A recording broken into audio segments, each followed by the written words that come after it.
Welcome, everybody, and welcome to Cyber Flashpoint. So in today's Cyber Flashpoint, we're going to show you how to digest recent data breaches and how to take action against cybercrime. Have you ever wondered how a single cyber attack can cripple an entire industry, or how businesses can recover from such a devastating blow? Ever realized the cybersecurity risks from SaaS platforms? So today we're going to dive into the story of CDK Global. I'm sure you've seen it in the news.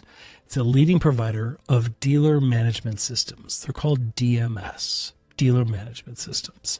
And they're relied on by the CDK Global's dealer management system is relied on by car dealerships across North America. Well, recently, CDK Global faced a massive IT outage due to a ransomware attack. It disrupted operations for thousands of car dealerships across North America. The story isn't just about the attack, but it's also about the resilience and determination of how to overcome such a crisis. CDK Global is known for a comprehensive SaaS platform. It provides applications essential for sales, financing, inventory management, and customer service.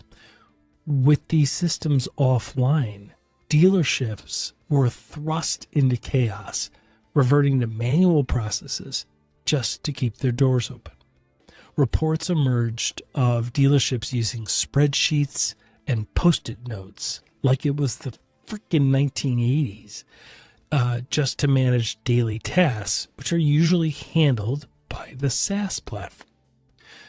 It started on June 18th, CDK Global, their world was turned upside down.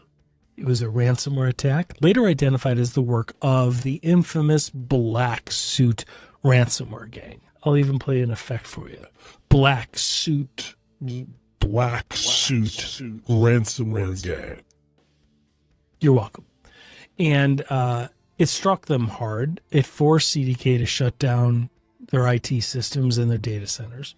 I mean, imagine the chaos that dealers were suddenly thrust back in the era of pen and paper, unable to process sales, unable to process financing, unable to process service operations. And the CDK Global's DMS system is used by tens of thousands of car dealerships in North America.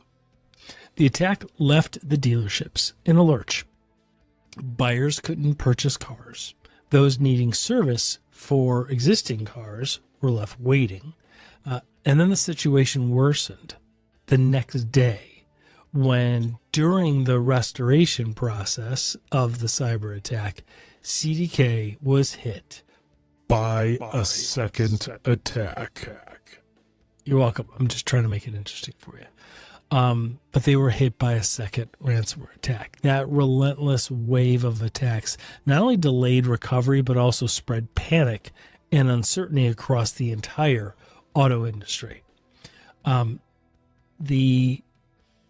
The true extent kind of began to reveal itself just as they were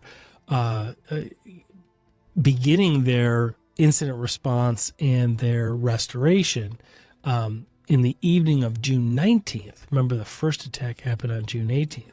That's when the second attack occurred, forcing them once again to shut down their systems to prevent further damage. It led to significant disruptions across the board. It affected over 15 identified car dealerships, and all of them were reliant on CDK's dealer management system for their daily operations. It once again stopped all sales processing, all financing processing, and all service operations, all of it coming to a complete standstill. Major players in the automobile industry, such as Penske Automotive Group and Sonic Automotive, were among the hardest hit. These companies disclosed in SEC filings that their operations had been significantly disrupted. Penske's Premier Truck Group which relies heavily on the systems, had to implement business continuity plans and revert to manual processes. Sonic Automotive reported similar struggles, indicating that all of their dealerships were using workarounds in order to minimize the disruptions. Dealership employees described a scene of confusion and frustration. On certain social media blog platforms, workers shared stories of being left without nothing to do. Several of them were reporting being sent home because the systems they depended on were down. And essential tasks like tracking and ordering of car parts, processing new sales, and managing customer relations were all in disarray. One employee mentioned how they were forced to manage everything with pen and paper using Post-it notes in a method that they had not seen in the industry for decades. The perpetrators were the Black Suit ransomware gang. For those that follow, they're essentially a rebrand of the Royal ransomware gang.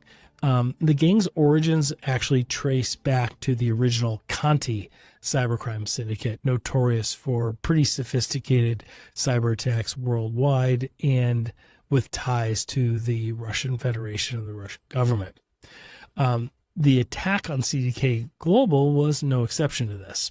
Black Suit, they infiltrated CDK systems, forcing this company into negotiations to obtain that decrypt key and prevent the leaked data from causing further damage. The cyber attack, though, didn't just affect dealerships. It had a profound impact on us, the consumers, on car buyers and owners. Customers looking to buy new vehicles or service existing ones were met with apologies and delays. And with the entire process of buying a car, from inventory checks, availability to financing, all of that being handled by CDK's platform, the outage meant that dealerships couldn't process sales. Service delivery and service departments were also equally hit, with delays in parts delivery and repair services due to the systems being down. The disruption extended beyond the immediate business operations. The inability to service vehicles promptly or complete sales, it affected customer satisfaction. And long term, we will all see what it did to dealer reputations. The automotive industry, which heavily relies on timely and efficient service, it faces now potential long-term repercussions due to this. Despite the challenges, CDK adopted a phased approach to restoring, and they anticipate that it will all be done by today, the day of this recording, which is July 3rd. They anticipate all dealer connections will be back live. So please leave us a comment. Let us know what you're seeing. Some people, CDK is getting mixed reviews. They're saying that the determination and efforts of CDK in responding and addressing two major ransomware attacks are to be commended. And it sounds like they should be. The other side is there's a lot of customer complaints that are out there about not being transparent enough and not communicating or over communicating during a time of crisis with their customers. This gets into that, handling business crisis and methods of communication.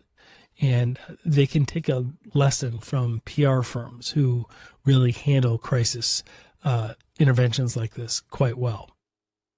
In the end, what we think of and what this story kind of revolves around is it's a stark reminder that every time we get online, we enter their world, right? Clearly, to have robust cybersecurity measures, to have those incident response plans with the rehearsals, right? Actually simulate through tabletop exercises. That really leads to a swift recovery, and it's the difference between a long-standing recovery and a delayed one. And then also addressing the communication along the way. It's great that they had a very good phased approach and that they were addressing it right away. The downside is the impression from the customers is that they weren't communicated with enough. And in the end, whether they feel they were communicating with them enough or not, it's really about what the customers hear and how the customers feel. And so we can all draw a lesson here from that. And it also highlights, our take on this is it also highlights not just the communication and transparency challenge, but vendor supply and supply chain risk, because that's what this is, right? The attack, it illustrates the risks that are associated with third-party vendors, right? Businesses relying entirely on one single SaaS platform.